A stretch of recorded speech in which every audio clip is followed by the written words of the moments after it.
ಇನ್ನು ರಾಜಧಾನಿ ಬೆಂಗಳೂರಿನಲ್ಲಿ ಎಂದಿನಂತೆ ಮೊಬೈಲ್ ಕಳ್ಳರ ಹಾವಳಿ. ಹಾಡಹಗಲೇ ಮೊಬೈಲ್ ಕಸಿದು ಪರಾರಿಯಾಗೋದಕ್ಕೆ ಯತ್ನಿಸುತ್ತಾರೆ. ಅಲ್ಲರಿ, ಈಗ 1,000 ರೂಪಾಯಿಂದನೂ ಮೊಬೈಲ್ ಸಿಗುತ್ತೆ, ಅದಕ್ಕೆ ಮೊಬೈಲ್ ಯಾಕ್ರಿ ಕಳ್ತನ ಮಾಡಬೇಕು? ಇನ್ನೂ ಮೊಬೈಲ್ ಕಳ್ಳರಿದಾರ? ಕಬ್ಬನ್ಪೇಟೆಯ 14ನೇ ಕ್ರಾಸ್ ನಲ್ಲಿ ನಡೆದಿರೋ ಘಟನೆ ಇದು.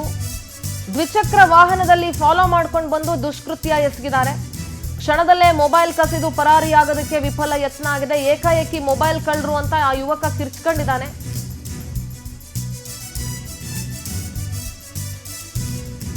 ಈ ವೇಳೆ ಕಾರ್ಮಿಕನೊಬ್ಬ ಸಮಯ ಪ್ರಜ್ಞೆಯಿಂದ ಈ ದುರಂತ ತಪ್ಪಿದೆ. ಮೂಟೆಯನ್ನ ಗಾಡಿ ಮೇಲೆ ಬಿಸಾಡಿ ಹಿಡಿಯೋದಕ್ಕೆ ಯತ್ನಿಸ್ತಾರೆ. ಗಾಡಿಯಿಂದ ಬಿದ್ದು ಮೊಬೈಲ್ ಬಿಟ್ಟು ಎಸ್ಕೇಪ್ ಆದ್ರು ಕಳ್ಳರು. ಕಳ್ಳತನದ ದೃಶ್ಯ, ಆರೋಪಿಗಳ ಕೃತ್ಯ ಸಿಸಿಟಿವಿಯಲ್ಲಿ ಸೆರೆಯಾಗಿದೆ.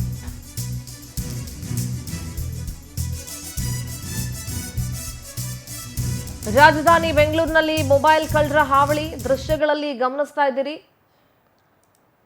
ಅಲ್ಲೇ ಇದ್ದಂತ ಒಬ್ಬ ಕಾರ್ಮಿಕನೊಬ್ಬನ ಸಮಯ ಪ್ರಜ್ಞೆ ಇದೆಯಲ್ಲ ನೋಡಿ, ಅವ್ನು ಎತ್ಕೊಂಡು ಹೋಗ್ತಾ ಇರ್ತಾನೆ ಮೂಟೆನ. ಆ ಕಳ್ಳರು ಮೊಬೈಲ್ ಕಿತ್ಕೊಂಡು ಹೋಗೋದು ಗೊತ್ತಾಗಿದ ತಕ್ಷಣ ಆ ಮೂಟೆನ ಎತ್ತಿ ಕಳ್ಳರ ಮೇಲೆ ಎಸ್ದು ಬಿಡ್ತಾನೆ. ಗಾಡಿಯಿಂದ ಕಳ್ಳರು ಬೀಳ್ತಾರೆ, ಬಿದ್ದು ಮೊಬೈಲ್ ಬಿಸಾಡಿ ಓಡ್ತಾರೆ. ಇನ್ನು ಸಿಕ್ಕಿದ್ರೆ ಇನ್ನು ಉಳಿಯಲ್ಲ ಅಂತ ಹೇಳಿ ಆ ಯುವಕನ ಫೋನ್ ಸೇಫ್ ಆಗಿದೆ. ಈಗ ಪ್ರತಿನಿಧಿ ವೆಂಕಟೇಶ್ ನೇರ ಸಂಪರ್ಕದಲ್ಲಿ ಜಾಯ್ನ್ ಆಗ್ತಾ ಇದ್ದಾರೆ. ವೆಂಕಟೇಶ್, 500 ರೂಪಾಯಿ 1000 ರೂಪಾಯಿಗೆ ಮೊಬೈಲ್ ಸಿಗೋ ಕಾಲದಲ್ಲಿ ಇದೀವ್ರಿ. ಅದು ಯಾವ್ದೋ ಸಂಡೇ ಬಜಾರ್ ಅಂತ ಮಾರ್ತಾರಂತೆ, ಅಲ್ಲಿ ಕಳ್ತನದ ಮಾಲೆಲ್ಲ ಸಿಗ್ತಾರೆ ಅಂತಾರೆ. ಇಂಥ ಕಾಲದಲ್ಲೂ ಬೆಂಗಳೂರಲ್ಲಿ ಮೊಬೈಲ್ ಕಳ್ಳರಿದ್ದಾರೆ ಇನ್ನುವೆ ಅಂತಂದ್ರೆ ನಂಬಕ್ ಅಸಾಧ್ಯ ಆಗುತ್ತೆ. ಒಬ್ಬ ಕಾರ್ಮಿಕನ ಸಮಯ ಪ್ರಜ್ಞೆಯಿಂದ ಈ ದುರಂತ ತಪ್ಪಿದೆ. ಏನ್ ಹೇಳ್ತೀರಿ ವೆಂಕಟೇಶ್?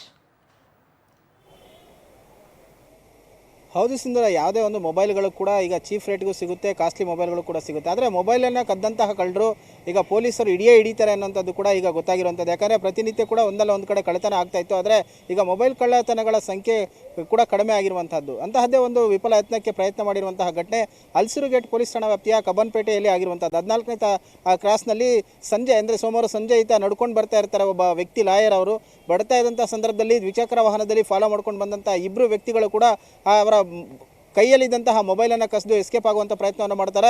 ಅಷ್ಟೊತ್ತಿಗಾಗಲೇ ಅವರು ಕಳ್ಳರು ಅಂತ ಹೇಳಿ ಕಿರಿಚ್ಕೊಳ್ತಾರೆ.